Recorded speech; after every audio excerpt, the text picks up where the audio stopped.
બાબર તાલુકાના જોરવાડા ગામે ભારે વરસાદે તાળાજી સર્જી। બાબર વિસ્તારમાં હવામાન વિભાગની આગાહીના પગલે સતત 3 દિવસ પડેલા પવન સાથે ભારે વરસાદના કારણે કેટલાક ગામડાઓના રસ્તાઓમાં પાણી ભરાઈ જતા સંપર્ક વિહોણા બન્યા, જેમાં ખાસ કરી બાબરના ચાત્રા અને જોરવાડા ગામ આજે વરસાદી પાણીનો પ્રવાહ ચાલુ હોવાથી બાબર કટાવ જોરવાડા જવાનો રસ્તો બંધ છે, તેમજ બાબર ઇન્દરવાથી જોરવાડા જવાનો રસ્તો પણ બંધ હોવાથી લોકો ભારે હાલાકી ભોગવી રહ્યા છે।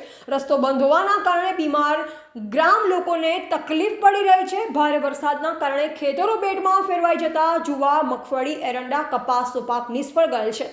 ખેતરો બેટમાં ફેરવાઈ ગયા છે। વરસાદી પાણી મકાનોમાં ભરાઈ જતા કેટલાક કાચા મકાનો પડી જતા ઘરવકરી સહિત સામાન પલળી ગયેલ, તેમજ 4 દિવસથી વીજળી બંધ હોવાથી ગામમાં પીવાના પાણીની વિકટ પરિસ્થિતિ સર્જાઈ છે। ગ્રામ લોકો રાશન સહિત પીવાના પાણી તેમજ ખેતી પાકોને થયેલ નુકસાન બાબતે સર્વે કરી સહાય આપવા માંગ કરી ગામની તાલુકાના વિકાસ અધિકારી અને મામલતદારે મુલાકાત લઈ સહાય માટે હૈયાધારણા આપવામાં આવેલ। અહેવાલ ગોપાલ કે પૂજારા, બાબર, બનાસકાંઠા। જોરવાડા ગામે ભારે વરસાદના કારણે કેવી સમસ્યા સર્જાઈ છે? પહેલા તો રસ્તા બ્લોક છે, બધા રસ્તા બ્લોક છે। બાબર તાલુકાથી સંપર્ક વિહોણવા ગામ છે। કોઈ ઇમરજન્સી દવાખાનાનો કેસ હોય તો બાબર જવા માટે કોઈ શક્ય છે જ નહીં। ઘરોમાં પાણી આવ્યા, ઢોર ઢાંકર મરી ગયા।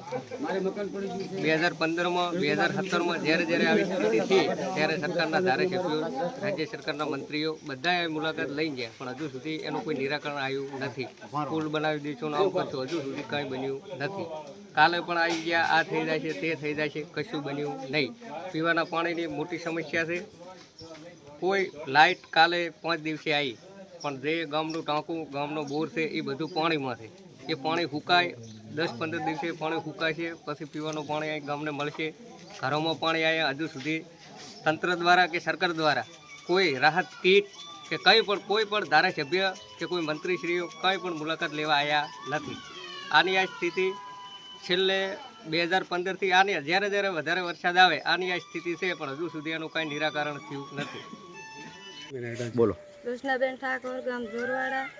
અમારા ઘરમાં પાણી ભરાણું છે, કેડે હામું, અને બધું પલળી ગયું છે। માલ ઢોર બારે બાંધા છે, બારે રસોઈ બનાવે છે, બારે રાહ છે, અને કોઈ કાંઈ રહ્યું જ નહીં। ગોદડા પલળી ગયા છે, ખાટલા કોઈ હુવા માટે કાંઈ નથી, ભેંસ હુવા છે તારી, બધું પલળી ગયું છે, કોઈ કાંઈ છે જ નહીં। અનાજ નથી, અમે બારે રહ્યા છે, નિશાળમાં હુઈ રહ્યા છે, આડોશી પાડોશી કંથી લાઈન કાઢું છે, અનાજ બધું પલળી ગયું છે। સરકાર દ્વારા કોઈ સહાય હોય તો મને આપી શકો તમે।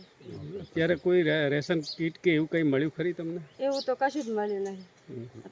કેટલું નુકસાન થયું? નુકસાનનો તો કોઈ પાર જ નહીં, નુકસાન જ છે। પાણી અત્યારે હજી ભરેલું જ છે, થોડોક જ ઓહર્યું છે। ઓકે। જોરવાડા ગામે ખેતી પાકોને કેવું નુકસાન છે? કેટલું પાણી ભરાયું છે? ખેતી પાકોમાં તો સાહેબ ખેડૂતોને 100% નુકસાન છે, અને ખેતરો આખે બોટમાં ભરાઈ જાય, પાણી છે, બીજું ચારે બાજુ પાણી જ છે, એટલે બહુ નુકસાન છે ખેડૂતોને। પાકોમાં તો મગફળી છે, ખાસ એરંડા, અને અમુક જુવાર ને ગવાર ને આવું છે, પણ ખાસ મગફળી અને એરંડા બધું નુકસાન જ છે 100% ખેડૂતો। તંત્ર દ્વારા કાલે આવ્યા કે મામલતદાર સાહેબ, પીડીઓ સાહેબ, એણે કીધું કે અમે વળતર રૂપે બધું સહાય સરકાર કરશે, પણ હજી સુધી ક્યારે આવે કોઈ નક્કી નથી એનું। હા, શું નામ તમારું? દેસાઈ સુંડાભાઈ।